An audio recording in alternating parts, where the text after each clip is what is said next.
What's going on everyone, it's Chef, and welcome to the Elden Ring Duel build series. Meta level for duels right now is anywhere between 120 to 150 for the most part, and most commonly 125 or 130. The goal of this series is not to make the best possible builds for winning duels, it's more about making something unique and trying to inspire you guys to make your own fun builds. A lot of newer players can get a little lost when it comes to stat allocation, and as a general tip, I'll just say that when you're planning a build, first get your core stats of Vigor, Endurance, and Mind, in that order, to where you want them to be, then see what you have left to work with for damage stats. And only look to make sacrifices in your core stats if you know exactly what you want in a build. I use a starting class optimizer and plug in the stats I'm planning on using, so nothing goes to waste. It's a super helpful tool for making builds. Today I'm using a dex-focused arcane build at level 125. If you plan on using any talismans that boost stats, you can account for that when leveling to make sure you're effectively hitting soft caps. Knowing I was going to be using Radagon's Scar Seal, I opted for 3 levels under each of the soft caps in Vigor and Dexterity, and kept in mind how it was going to boost my strength and endurance as well. A great way to optimize your levels once you have your starting class is with a build planner. It factors in how your talismans affect your stat distribution, which takes all of the guesswork out of it. Here's what my build looks like on the build planner. Feel free to pause if you want to look anything over.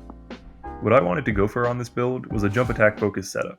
The core of that is the Claw Talisman combined with the Raptor's Black Feathers chest piece. The chest piece actually offers about a 10% buff to jumping attacks, which stacks with the Claw Talisman to earn you about a 26% damage bonus. From there, I wanted to pick a weapon that I thought worked especially well with jumping, and I actually really enjoyed dual wielding whips. I decided on the Urumi for this setup. Puzzlo's Pedal Whip might have been a slightly better choice, but come on, these things are awesome, I couldn't help it. A ton of people asked about how to get 2 of the same weapon on my last video, so I'll just answer that now and say you'll either need to go to New Game Plus or have a friend drop you one. Something I found to be surprisingly useful was to attack while jumping backwards. You can take advantage of the long range of the whips, avoid an incoming attack, and counterattack all in quick succession. This is a part arcane build after all, so both the whips are imbued with blood, which is obviously quite strong right now.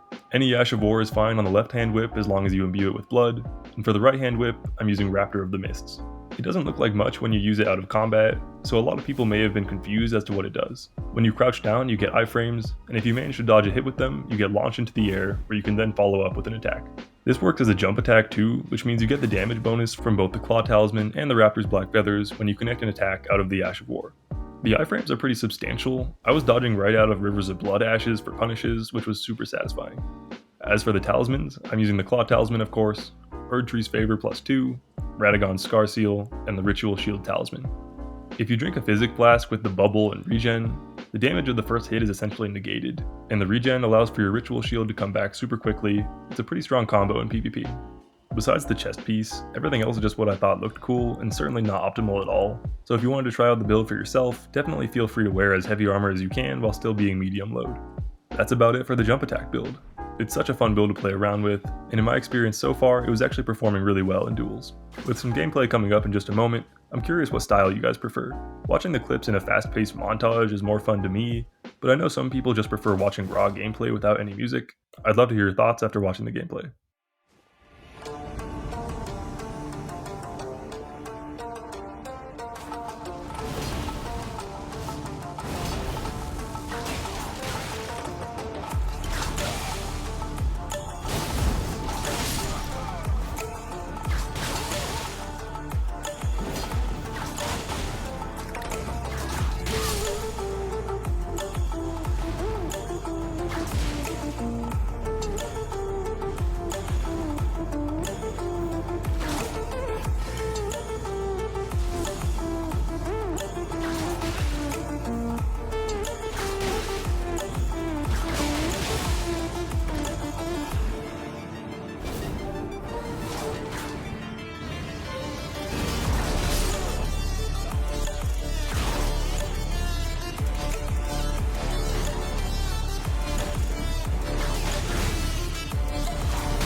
Hopefully that gave you a good idea of how the build works in duels. I'm obviously not claiming that this is the best build or even close to it, but it's a ton of fun, and if you end up trying it or have builds of your own that you're enjoying, I'd love to hear about it in the comments. I'll be doing a lot of PvP duel builds in the future, and if you stuck around this long in the video, then I'm guessing you enjoyed it, so if you did, consider hitting subscribe to catch my future stuff.